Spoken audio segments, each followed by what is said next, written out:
Our 2 cents. With Oscar.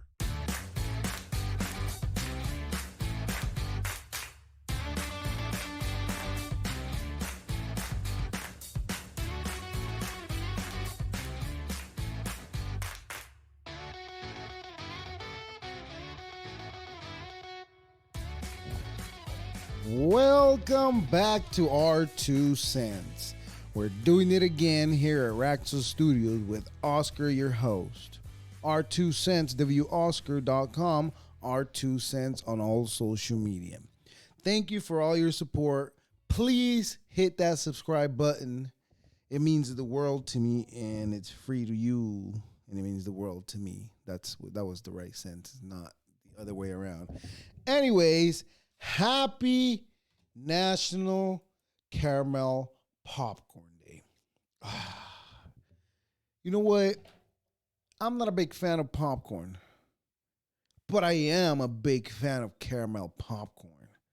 And especially each year on April 6th, National Caramel Popcorn Days, and I keep doing the Trump fingers, conjures up memories of fairs, sporting events, and fun snacking.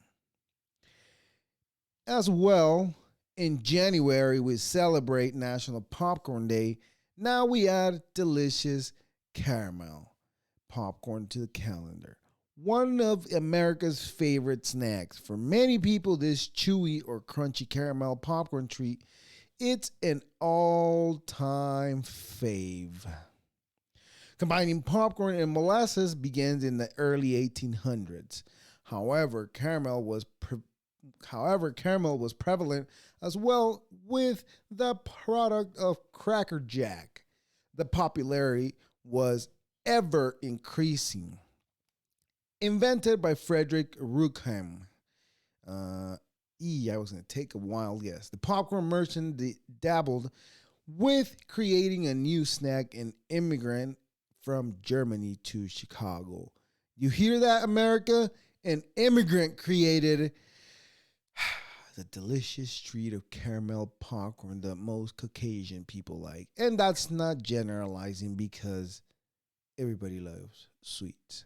He enlisted his brother Louis to help. After adding molasses and nuts, their snack was ready for introduction to the masses. Like many famous food, Cracker Jacks gained popularity on the stage in the 1893 World's Fair. Anyways, now I've been thinking about this. How can we create a new version of popcorn? Because they have all this crazy flavors, right? They have, I don't even know what flavor, but I know they have that cheddar cheese powder. But that's adding powder to it. But it's adding molasses to it, so it makes no difference. What about, they have the white cheddar too, but I wonder if they have some type of jalapeno. Some type of jalapeno would be good with popcorn. But what we really would like to know is who thought about cracking maize? That's genius. And how did you come across this? Like, I recently figured out that apparently in the early 1900s is when they figured out the popsicle, right? And it was all completely by accident. Apparently the kid, because he was a kid at the time of the invention, of the accidental invention, apparently he was mixing popsicle drinks, making many different mixes of drinks of what you call pop on the down south, right? Here in the west world of California, we call it soda, like it's the name, right? It's a soda. Who the fuck came up with pop? What kind of an animal calls it pop? Don't call it pop. Maybe the human animal from the Midwest. They do, probably, right? Anyways, but yes, the kid was mixing drinks, and he was using a wooden stick to mix the drinks, and it was time to go to sleep. You know, back in those days, they probably didn't have lighting. And that's another thing.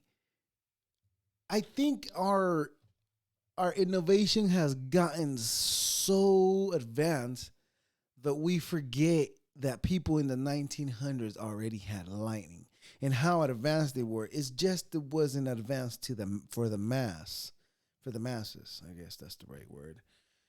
But anyways, so the kid left the drink outside. It got cold. It froze with the winter weather, I guess. But it makes no sense if you're mixing drinks. But if it's cold, why would you be doing that? But anyways, this is a story that was told to me by TikTok that the kid left it outside and says I already had a popsicle. He came back outside. He looked at it. He was like, "What the heck is going on here?" Popped it out. Tried it. And there you have the birth of the popsicle in the early 1900s. Like in 1913, he went and patented everything, and it is what it is today. And now we all get to enjoy a delicious treat of a popsicle. Yeah. So, anyways, I don't know how we ended up on popsicles with during caramel day, right? Anyway, caramel popcorn. But I was asking, how did the invention come about?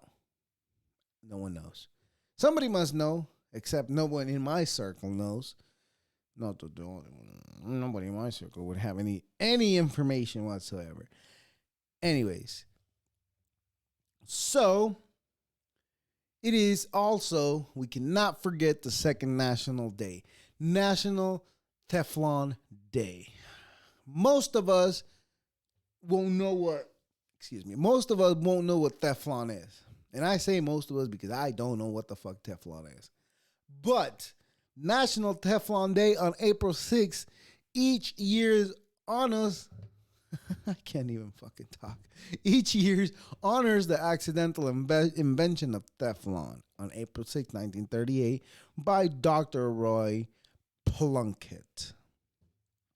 While working on E.I. DuPont in Nermou and Company Lab that April day, Plunkett and his assistant accidentally discovered polytethrafluoroethylene,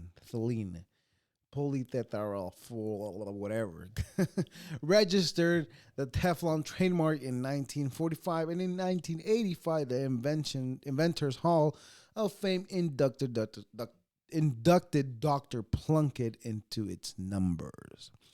While Plunkett received credit for the invention of Teflon, another person saw Teflon's large purpose. Marion Trozolo bought it from the laboratory into the kitchen. The Kansas City, Missouri professor used the substance to coat his scientific utensils. This use later led him to establish laboratory plasticware fabricators. Anyways, if you want to call it the greatest invention, you could call it that, but plastic is the worst. But if it wasn't for plastic, would we have a computer? Right? Could we make plastic off of hemp?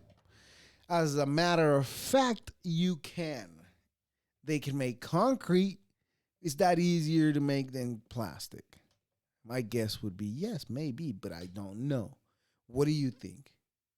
I don't know. I think it's a problem that we're way too far into it, and most of us know about the problem, but the problem is just too big, and we just don't find any solution how to solve any of that.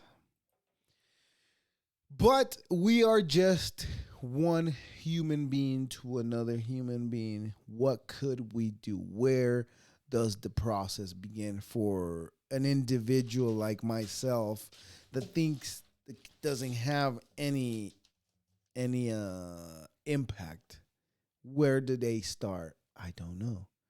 And if somebody wants to spend the time to do it and telling us where the average person can start, well then be my guest.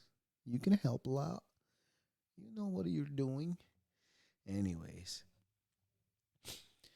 So it's been a while since I've done one of these. I even lost sense of how to do this by myself. I forgot. I had to write it down on my schedule because my dumbass would always go, see, I need to stop doing that. I need to stop insulting myself. But anyways, myself, If I don't write it down, it's hard to commit. So this time around, I said, you know what? I'm just going to put it on my calendar and just get down to business because it's the only way I'm going to get better. And it's the only way I'm going to get more ideas is just by doing it because it was so hard for me to get into this today that I thought I wasn't going to do it. I almost thought I was like, I'm out of I don't want to do it. I'll just wait till I find somebody to talk to because that seems a lot easier than carrying this for as long as you can. But here we are, and we're going to try to strive on. But anyways, this is just a thought that I've been going through over and over on my head. And I've been thinking about companies that hire individuals for volunteer work. Volunteering is viewed as free workforce way, way too often. I myself did some volunteering while I was in high school. The excuse that was used for us was we can do that to give you credit for college. But you know what? Teachers are very, very good at brainwashing kids. I thought I was going to go to college. But you know what? Shit didn't go there. You know what? As a matter of fact, I went to college. I did. I went to community college. But I went to college. I think I've talked about how long I've been to college. But it was the summer. No, it wasn't even the summer. I don't even know what it was. I don't even remember. But I did sign up, and I went for about 1 hour. That was the longest I've been in college, and that was the last of it. As soon as class started, I realized, hey, this shit ain't for me. I already did my 12 years. I'm out. There's open waters out there. And you know what? And if you get caught by the wrong wave in those open waters, you're really going to struggle. And also, but if you get caught by the fucked up wave, that's where you're going to end up in a fucked up situation. So you have to be wise when you choose the waves that you want to ride. But that's not the volunteering part. But the volunteering part was that many festivals and other similar short-term projects are often heavily based on volunteer workforce. However, most of the time I interact with volunteers, they are often overloaded with the task with no employees around, working excess hours with no one to replace them, especially the ones checking tickets, bracelets. In the end, all this employee views at the volunteers often seen as modern day slavery with little to no rewards to volunteers themselves. As I said, I've experienced volunteering. I had no business teaching kids while being in middle school, 13, 14-year-old, right? No way in hell I should have been helping other kids do their homework because I didn't even want to do my homework. But it seemed like I was doing my homework because I kind of was. But it's always been my work half-assed because I had no interest in it. And especially being in fucking Avid. That just came with a lot of headaches. First of all, every day you had to take notes. Now, I guess that did help me in life, but I was already taking notes before that. Mind you, they weren't good notes. But mind you, I had no interest in school, so why would I take good notes in something that I have no interest in? That I've never known. I've never understood. I understand that people volunteer, but see, I don't understand why people volunteer. I was forced to volunteer for credit for a class. I guess that's one of the reasons why people volunteer, right? When the educator makes it a requirement for you to have the credits that you need to continue on. And I'm only saying this, mind you, I don't know how college works. I just know of my experience, but that was the experience that I had. It was required for me to go to college, they said. I understand that people voluntarily get into volunteering and theoretically can always quit.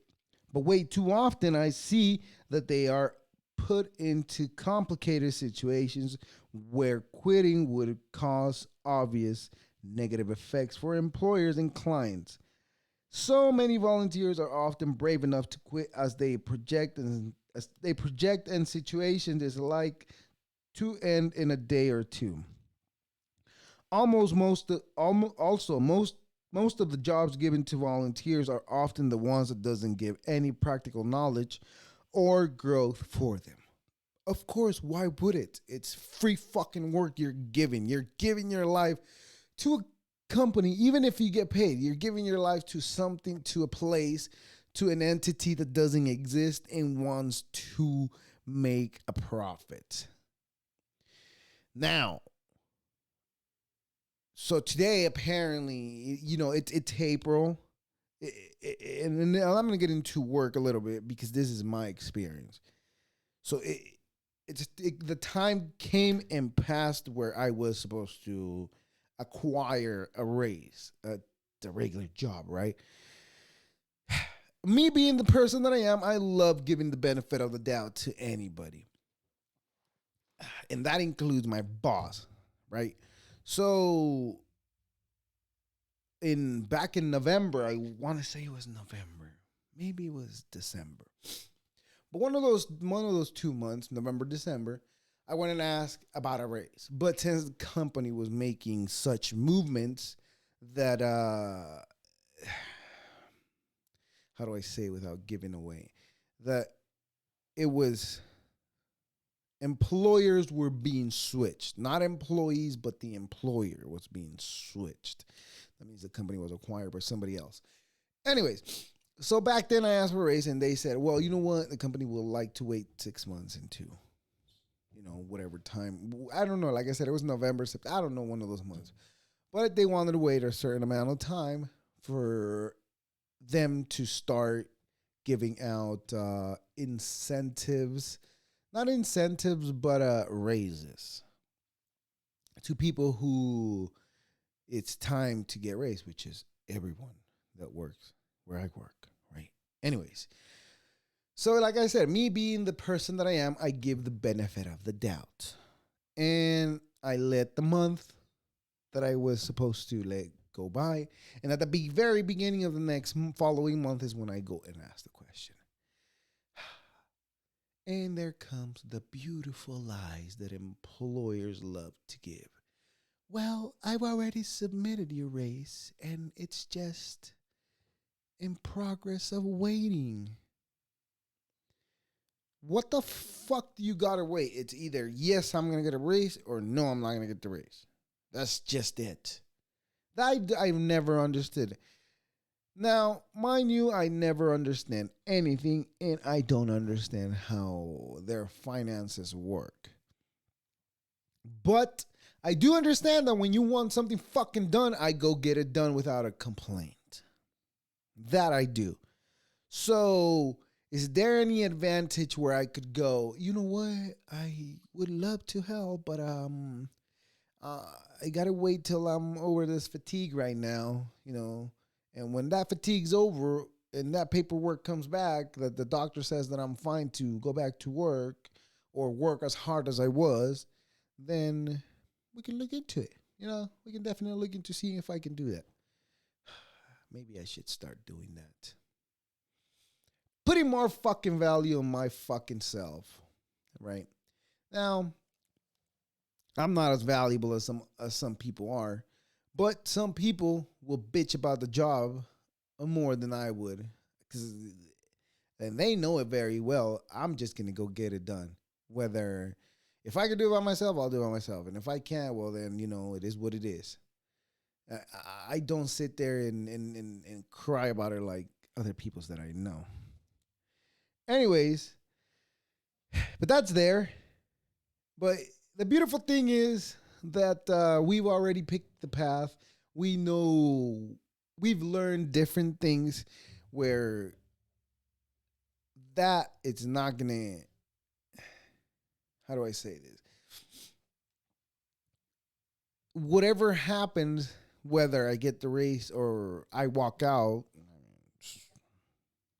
it's not the only job in the world. It's a great job. It's a damn fucking good job. Don't get me wrong. Love it. It's a love-hate relationship. When I say I love it, it's I enjoy it. When I said I love, when I'm talking about the job, when I say I love it, I'm saying I enjoy what I do. I shouldn't say I love it because, but I do, but I don't because I don't want to do it because I have to go do it. But if I didn't have to go do it, I'd probably go do it more often. But I don't want to go do it. Anyways, but the point is that I've learned many different things, different ways to make a living. And that's just the 9 to 5 is just to sustain myself for now while things get completely rolling and I can finally enjoy the bare fruit of whatever I'm planning right now. But that's the great thing, that there's always options. Could be worse. Could be a lot worse. Put yourself first. Don't care about your job. Well, care enough not to get fired. Because always remember, your employer cares enough until you die. And then they'll just replace you. They'll just hire somebody else. Anyway, you know what? And speaking of that, like I'm saying, there's many ways of making a living, right? Now, in the gentleman, I want to say, I don't know where he is, but Cedric Laquieze. Laquieze? I hope I said that right. I just came across him right before I started doing this, so that's why I didn't even do any research on him, at least the slightest research on him. But what I'm talking about is that you can make a living off of anything. And Cedric Laquieze, this guy makes fucking dragons. And this guy's is a genius. Oh my God, I'm telling you guys can make money out of anything. This guy is probably making money off dead bugs. Ethically obtained. Ethically sourced, obtained, right? And I'm like, what the heck? I'm over here trying to figure out what to do, and this guy just saw a dead bug, and he makes fucking dragons. No, not dragons, fairies. He makes fairies off dead bugs. I never in my life thought that somebody was going to be making money off of dead bugs. But I guess I'm wrong.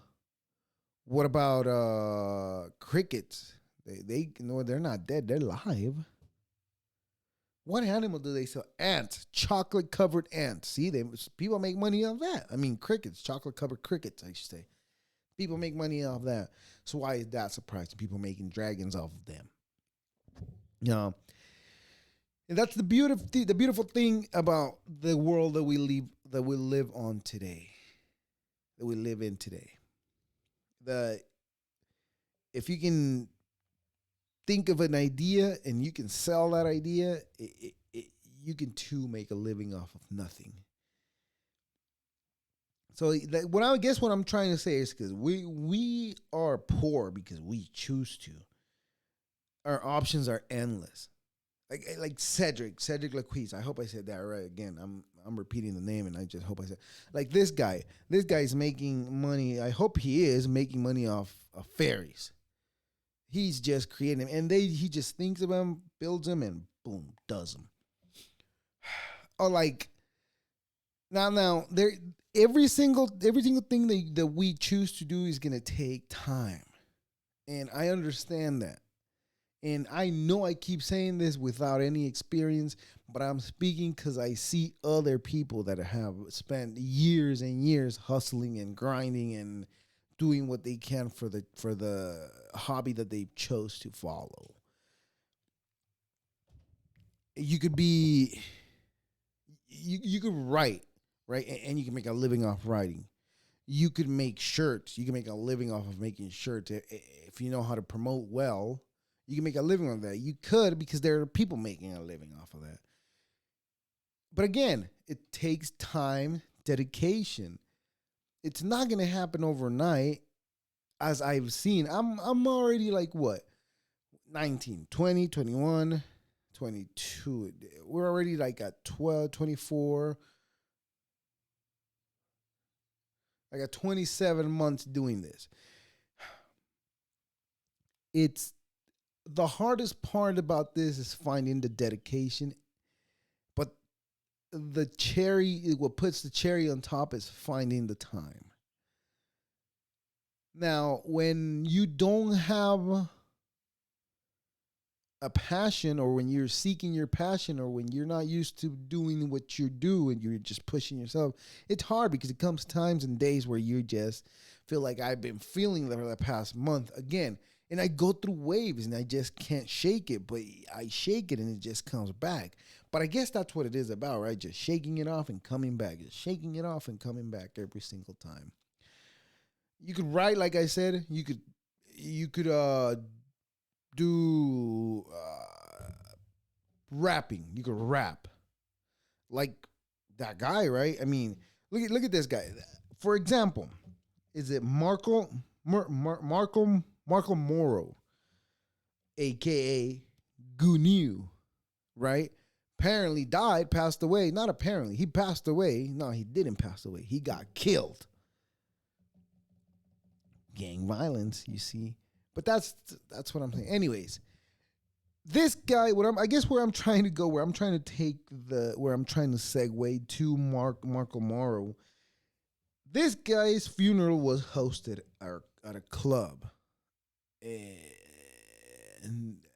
but that's not the crazy thing. You say a funeral at a club, that's not crazy, not too wild, right? I mean, it's a club, but yeah, okay.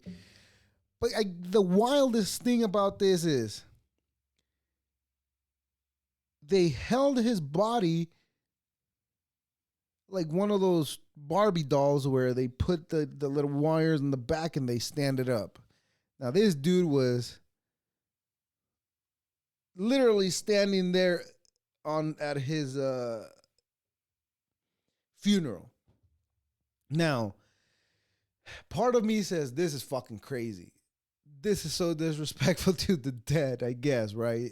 But if that's him, why is it disrespectful? But if the family is okay with it, then why is it disrespectful?